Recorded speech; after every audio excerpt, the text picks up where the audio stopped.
Welcome back to the podcast, my love. Today's guest is one of my absolute favorite humans, the queen of words herself, gorgeous Anita Siek. She started her career as a lawyer to founding the globally loved agency Wordfetti. Anita has mastered the art of psychology of language in a way that is so amazingly creative, and she is deeply strategic. She's built an in-demand business that blends clever copy, human connection, and consumer psychology, okay? She is helping brands all over the world stand out, sell more, and sound unmistakably like themselves. She is so incredible. And in this episode, we go deep into why your messaging is your ultimate competitive advantage. Messaging, positioning, so important. How you can uncover what makes you truly different, and how AI, hello ChatGPT, is changing and in some cases actually helping the world of copywriting and content. You're going to hear her brilliant breakdown of the why this, why now, why you framework, which is so powerful, and how to protect your unique voice in this market, and why the brands that will win in the AI era are the ones that dare to be distinctive. It is so important. This episode is a bomb-ass episode. I love Anita. She's incredible. And really, if you've ever felt like your business sounds like everyone else's, or you want to sharpen your words so that they work harder for you, this conversation is going to be a little masterclass. I cannot wait for you to listen in. I hope you enjoy this episode.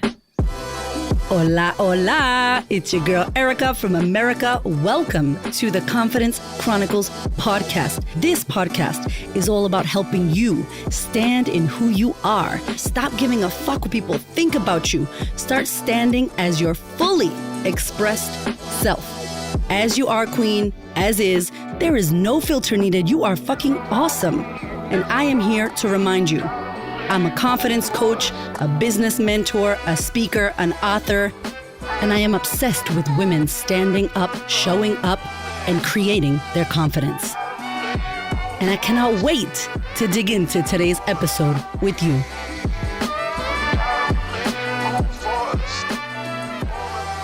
Neat in the house. Erika! So happy to be here. Okay, I'm obsessed with you. I love you. I think we met at Tina Tower. Shout out Tina Tower.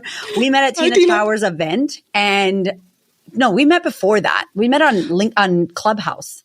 Oh, yeah. Oh, wow. Clubhouse. And I remember your photo. I was like, that's how I know you. Because I was like, you're the lady from Clubhouse with the photo. And you just had all the audio words happening. And I loved you back then. And then I got to speak next to you on stage. And we just fell in love. And Dean and your beautifulness. And you were pregnant. And now you have a baby. I know. Oh, my goodness. Oh, that was such a fun day. It was. So obviously why I love her, y'all know if you listen to my podcast that I'm a psycho. And I love people with energy. And I love people that are weird and different. And Anita, as we said before on your show, we're weirdos. So I am weird. I'm very weird. You're weird. To the weird show. Weird as hell. And we're super cool. You have a way with words. You are the queen of words and beautiful Wordfetti and your gorgeous podcast.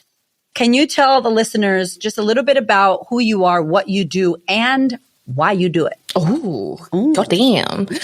Okay, so a little bit about me. So I started Wordfetti around 7-8 years ago. It was actually a side hustle, Erika. It was my side hustle, and I was still at my corporate job, and I did it like every night and lunchtime and weekends.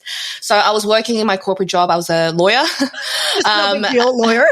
I was a lawyer for the literally polar opposite, of obviously what I do now. But it was my creative outlet. Yes. Like I've always loved writing. It was my way of thinking, my way of, self-expressing. So I've always loved writing. Anyway, so I started probably 7-8 years ago, and it was always born out of the love for the delicateness of word choices. Like the simple tweak in words can have a completely different meaning, which a part of that is probably also relevant in law. Like you change a word in legislation and it has a completely different meaning. And it's the same idea and thinking. And you can say huge and then you can say massive. They kind of mean the same thing, but massive sounds bigger. They're just so cool. So I started it from a space of just like loving writing, and then people started to pay me to write their stuff. We grew as an agency very quickly, and we were booked out 3-4 months in advance. And then 2020, I productized a lot of what we did. And we started to teach. And that was when it snowballed for us even more. So the biggest reason I feel like people come to us at Wordfetti is because of the fusion of psychology and words. So it's not just like finding a cool word and clever word to sound cool, but the why we buy, why we don't buy, and how we can actually intentionally choose the words to really speak to our audience in a way that's going to really land and resonate. So yeah, 7-8 years later, here I am. I predominantly teach, speak all around words and language, messaging, and as part of my personal brand now, I also consult with organizations around words and language they use. And I also have a mastermind where I help like business owners do it for their business. You have an amazing mastermind, and your years of experience and skill set in this is like nobody else. There's nobody else that can even be on your level or can touch what you do. I love getting your emails, and I love your Giphies, and I love everything about it. Let me just say, Anita is fucking hilarious as well. Like, you have the comedy side. Like, I love your kind of comedy. Like, Nina on my team is like that. Like, it's like dry, witty. It's almost half awkward. I love it. It's so good. I love it. It's so good. And so for those that are listening and are like, oh, messaging, oh, copy, oh, words, like we were talking before we started recording that, you know, both of us run masterminds with amazing high level women in business. And I was saying to Anita that I feel like ChatGPT is my best employee, and it is amazing. And I spend so much time with her. Love Chatty B. She loves talking to my kids. Yeah, Chatty B, I like that. Okay. I was calling her Chachi, you know, but Chatty B. And I'm just like, amazing. However, I believe that I use it really fucking well. And since it came out, I just feel like I'm so good at it. I know you use it well, but there are so many of us that are listening to this podcast that do not use it well. And obviously you're a copy, you do words, you do writing. How is AI disrupting? How is AI helping? How is this shifting and changing the landscape for copywriters, for graphic designers? Like, I get excited about it, and I know you are, but people are like, it's going to take jobs and it's going to blah, blah, blah. What do you feel about AI? That's a big fucking question, but you know. Oh, I love this question. I love it. Now, I want to quickly just speak to the final thing that you said there, that we feel like AI is going to take the jobs.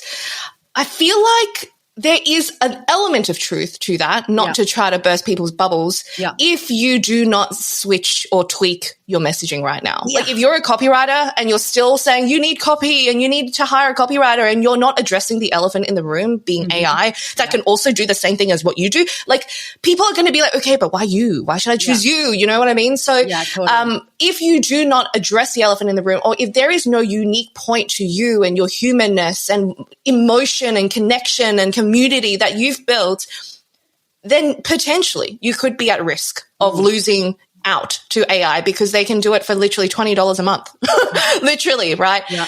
In terms of how AI has disrupted the copywriting content industry, it's been huge, but I actually feel like it's a really cool thing. Like I really think it's a really cool thing. And at the heart of it, we've got to know, like ChatGPT, Chatty B, or Claude, whatever you use. At the end of the day, it's a natural language processing machine. Like it's an NLP, like not that type of NLP, but it's like a natural processing, like language processing machine. In other words, it learns through simple language, through words. So it's like if you can be really simple and clear in your language to Chatty B, it is going to give you like good stuff. Like it's only as good as the input. Like you give it a crappy pooey input, it's going to give you a crappy pooey output. Okay. Right. We just had a poo chat over on my podcast with Erika, in case you're wondering why I'm using poo references, but it's true. So the thing that there's a few reasons why I really love ChatGPT and business at the moment. And I'll share the 3 things that I think is really powerful. I think the first thing that's really powerful is, I don't know whether you've created one, Erika, but creating a custom bot for your business. So not just using ChatGPT, the paid version, but actually creating a custom GPT for your business where you literally teach it how to think like you, how to behave like you, how to talk like you. And I created one internally for us and my team. And, you know, a lot of the time, a part of my team, they're not copywriters, right? Like Shaz, for example, she's not a copywriter, but she needs to write every day, emails and all of that. So she can literally just shove it in this bot and it will talk like us. She can literally just do that. So it's like when you know the DNA of your brand, you can shove it in, teach this custom GPT to talk like you, think like you. If you've got a specific way of writing LinkedIn posts, Instagram posts, you feed it in, you structure it and write a SOP on it. It takes literally 2-3 minutes, by the way. I'm not like, you don't need to go ham on this. You can ask chat how to do a chat bot. Like you can actually ask chat how to do it, which is so ridiculous. Like, yeah, literally. Questions anymore. It's crazy. So one way in which you can really leverage it, and like for coaches, like you could literally create a new bot for each client that you've got and input all of your transcripts with your clients. And it's like, that would be really cool. Like for a coach that's working with someone, or you could literally create an asset that people can pay for on a monthly basis to access your way of thinking. Right. So that's Tony one Robbins way. Just did that. Tony Robbins just. Oh, did no like, way. I didn't know that. So it's Tony AI. It's his voice. Oh, it's 20 years of interventions, 20 years of interventions with people crying, like, helping them. Like, he's tripping. It's like $97 a month. Like, forget about it. He's going to be laughing. Like, you can actually talk to Tony Robbins. Like, that's genius. Yeah. Yeah. So genius. Amazing for specifically like service businesses, coaches and mentors and all of that. So that's one. I think the second thing is being able to use it to repurpose content. So it has literally shaved 10, 15 hours, I kid you not, Erika, week in my team's like time in terms of repurposing. We used to do everything manually. I had a copywriter, like edit emails, like to create carousels from like a podcast. Like now I've literally taught a bot our repurposing system and it repurposes the content for us in the matter of minutes. And it's my voice because I'm giving it my voice. I'm giving it our transcript. That's the second bit. Another bit that I really love is getting it to analyze stuff. You feed it bulk data like surveys to insights, and ain't nobody got time to look through spreadsheets. I used to, but like, no, like let's get Chatty B to do it. Do that? So then it analyzes all of the data and it can then give you again ideas, content ideas, objection handling options. Like, so it's really powerful if you know how to use it. But I think the one big con, Erika, and you mentioned it before, is when you start to rely on it for your thinking. Ooh. Like, like when you literally don't even think anymore. And I'm seeing a lot of people and I'm hearing a lot of people being like, just rely on it so much that they have outsourced their thinking and they don't know how to strategically and critically think, I believe is your unique source as a business owner. If you are going to, as a human being, like to have perspective and insight, like why would you outsource that bit? And that's where it gets dangerous, I feel. And it's so crazy. We were talking before about the telltale way that one of my students yesterday asked me, can you overlook this? She's submitting for a TEDx. And I did use ChatGPT when I submitted my TEDx form.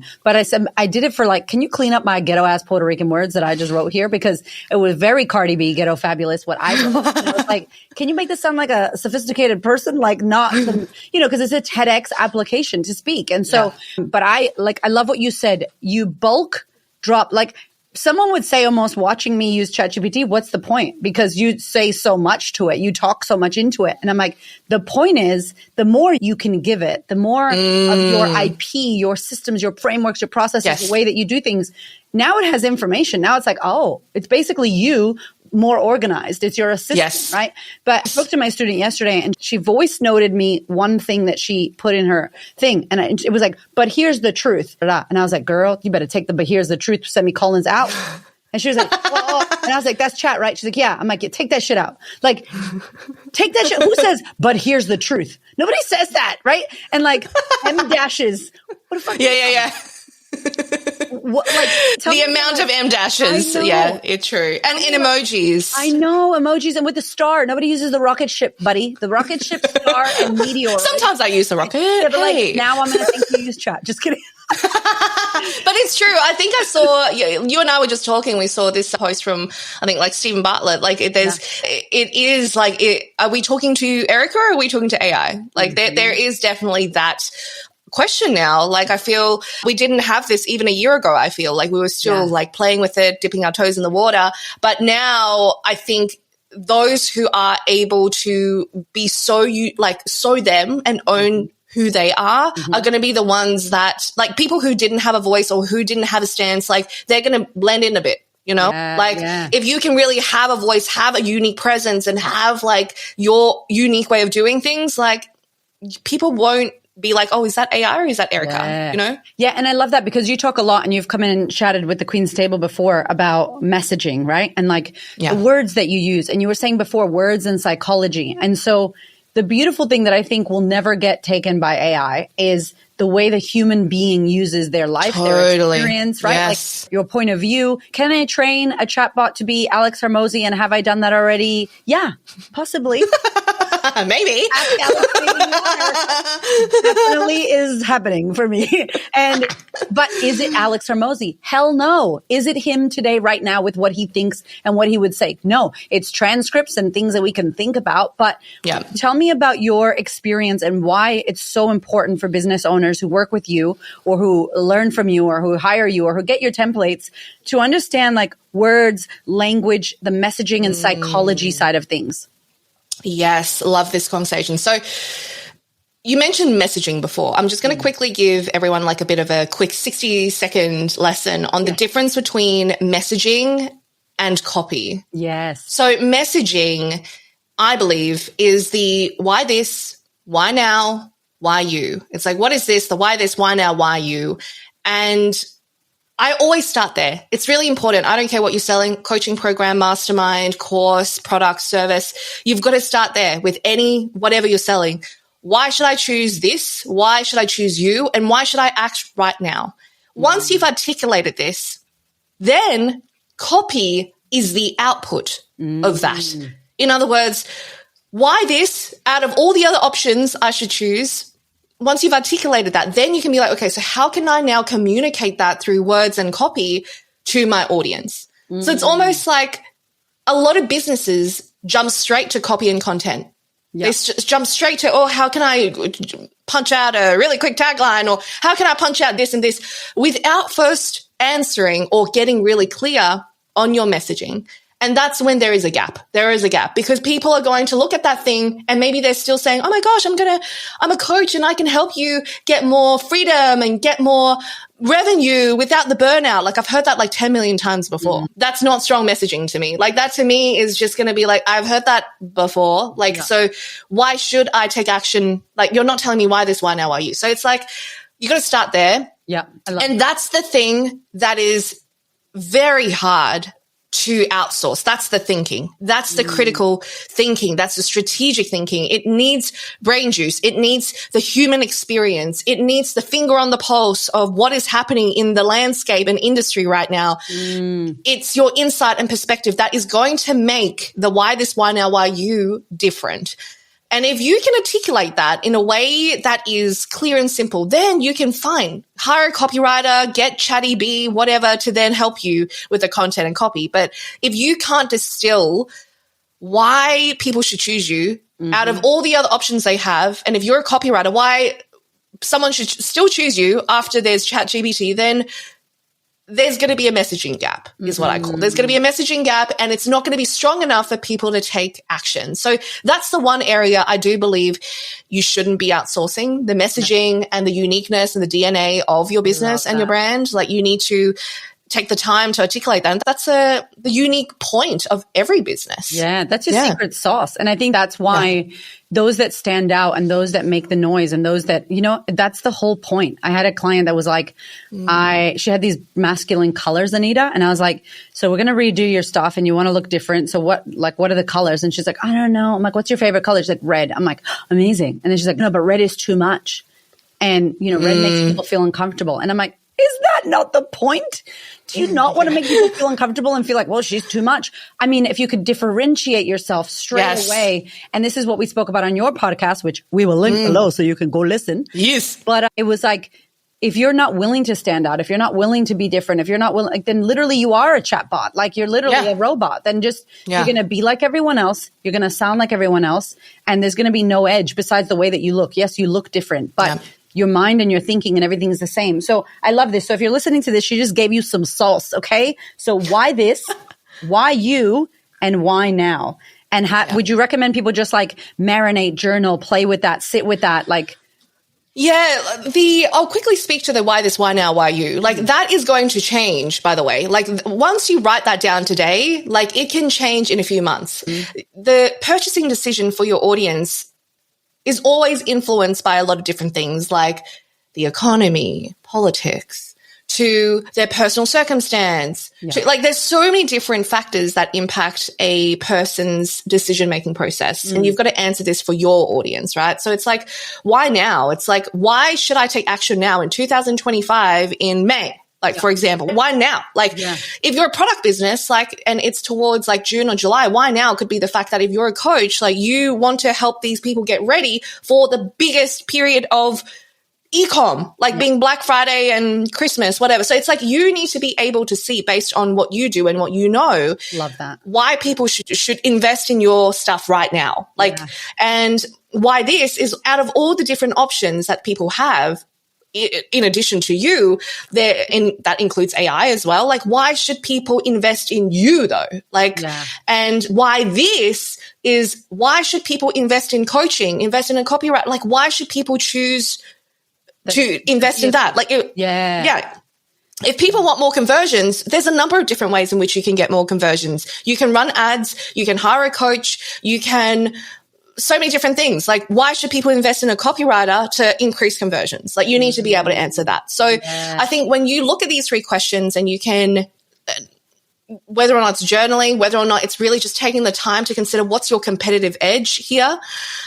First answer that, and no one needs to see it. Like, you don't have to show everyone, but you just need to get clear on what that is for you right now. I always do this before every launch, every campaign we do. We look back at like, why should people invest right now? Why should people choose me when there's AI and ChatGPT, etc.? Once you articulate that, then you can be like, okay, how can I, through copy and content, convey this? It's so good. Right? It's so good. And it's so raw and real as well. It's like, hey, this is what's going on.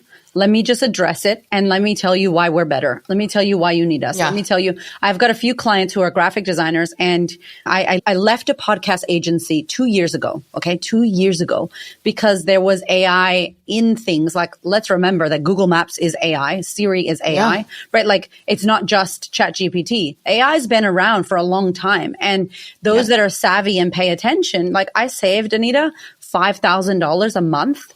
And I replaced it by me doing 15 minutes and 2 chat AI like softwares that are $60. So like, that's crazy. What? Yeah. Like, and then she would not even she wouldn't even talk about it. I was like, you know that this is coming. Like, no. Anyway, so, and I'm like, oh, you don't want to see the pink elephant. It's so pink and it's big and it's only going to grow, bitch. I'm like, let's go glitter now. So sit on your face and you're just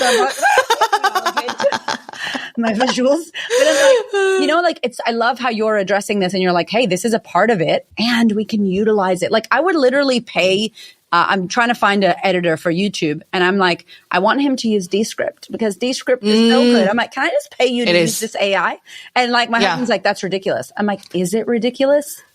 Is it? I think it's smart because things move faster. So if we can chat on the messaging side now. So what happens, like, what do you think that people struggle with when it comes to what's my unique edge? What makes me different? I'm like everyone else. There's nothing special about me, Anita. I can hear you saying that, people. And it's something I hear so often, right? Like, and I think as soon as people are trying to uncover what their unique edge is, they aren't actually looking internally. Like, it's almost like they're looking outwards for this thing, or they're trying to like find something out of thin air that they're going to try and like, there is already a unique edge to what you do. It's like, there's a reason why people gravitate towards you. There's it's already there. You're not plucking anything out of thin air. It's the ability to actually zero out and actually be like, okay, so why do people like come towards me? And there's a few ways in which you can excavate that. One of the ways which I really love is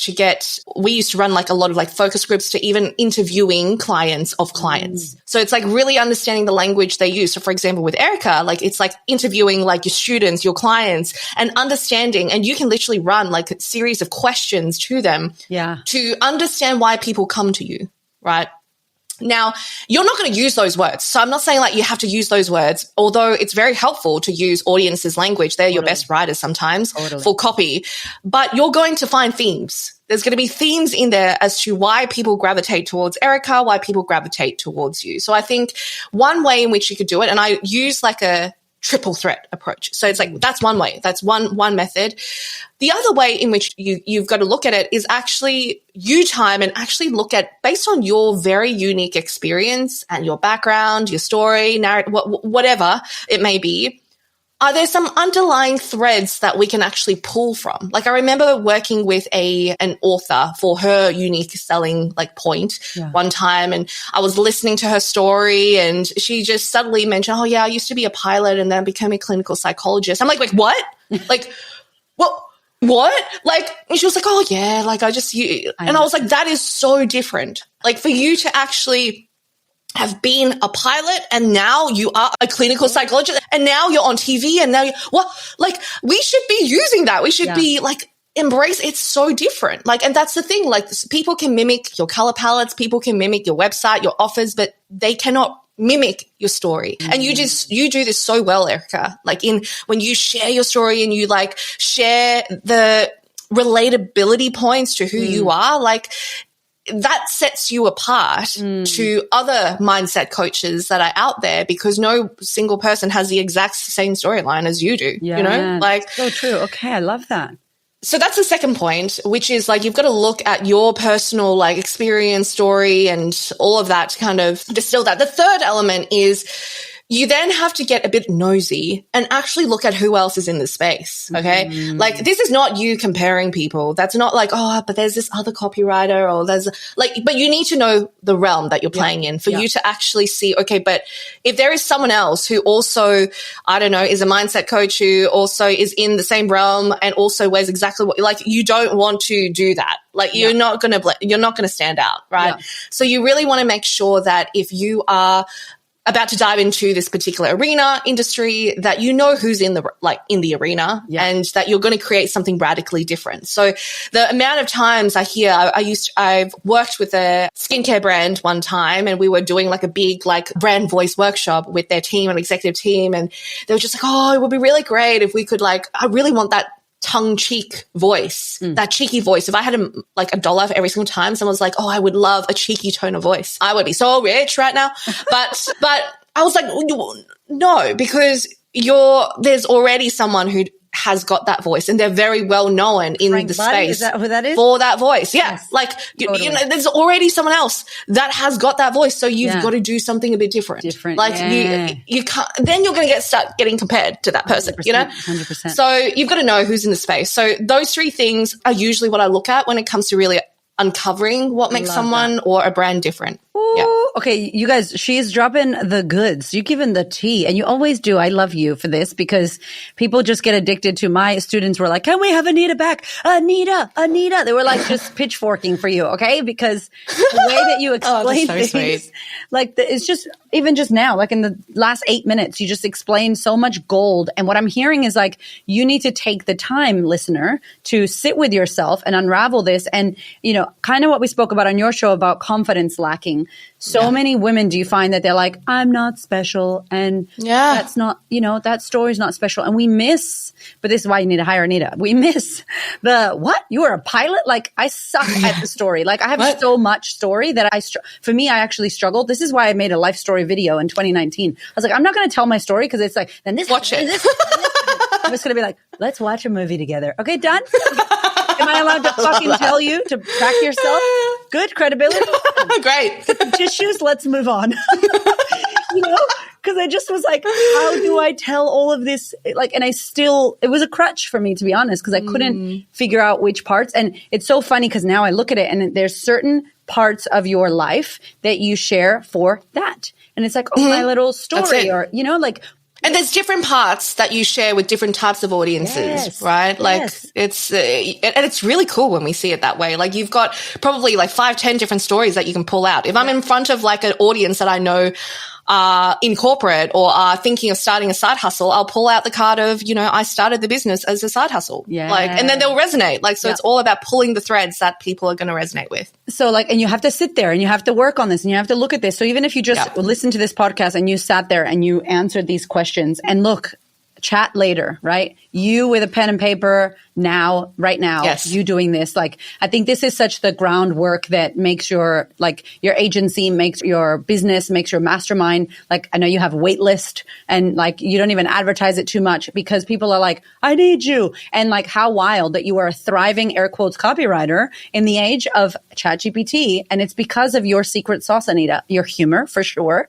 My weirdness. Your weirdness, we love. But also you take people on such a journey, you share yourself, you educate them, you empower them. And so they're walking around with all this information. When you speak to Anita or see her speak or join any of her things, you're just that's knowledge that you give people that they will have forever. And even if they don't use it now, you'll have it inside of you. And when you're ready to use it, you will. And no matter what happens with AI, I think that you give such a gift. So thank you for the work that you do, my love. Aw, love you, Erica. Thank you so much. That's so kind. That's so kind. We need to be neighbors. Okay, so if people, we could just keep going here, as you can see, but the attention span of my listeners is not an hour based off of the statistics you mofos. Yes, so drop off after 30 minutes. So we're going to chop this up now.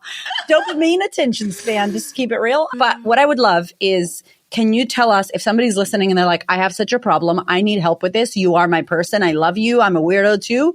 How do they find out about working with you? And then where can we find all of your things that you do? Yes. Well, if you want, I'll give you the link afterwards, Erica, but we've got five copy lessons that you can get for free. Every day over 5 days, I drop into your inbox with a 5-10 minute lesson on copy. And there's one on psychology and words, one on blogs, one on websites. So I'll give the link to Erika afterwards. So it'll be in the show notes. But you can otherwise find me personally on Instagram, Anita Siek, ANITASIEK, on LinkedIn as well, on the podcast. So Erica's on the podcast as well, and it's called Wordfetti. Yes. And of course, find what me and the team are doing over at Wordfetti, which is where we teach copywriters, but also business owners how they can really master their messaging and copy and all of that. So that's Wordfetti. Wordfetti for the queen of words. I love you. You are the best. Thank you for the work that you do, and thank you for joining us on the Confidence Chronicles. Thank you so much.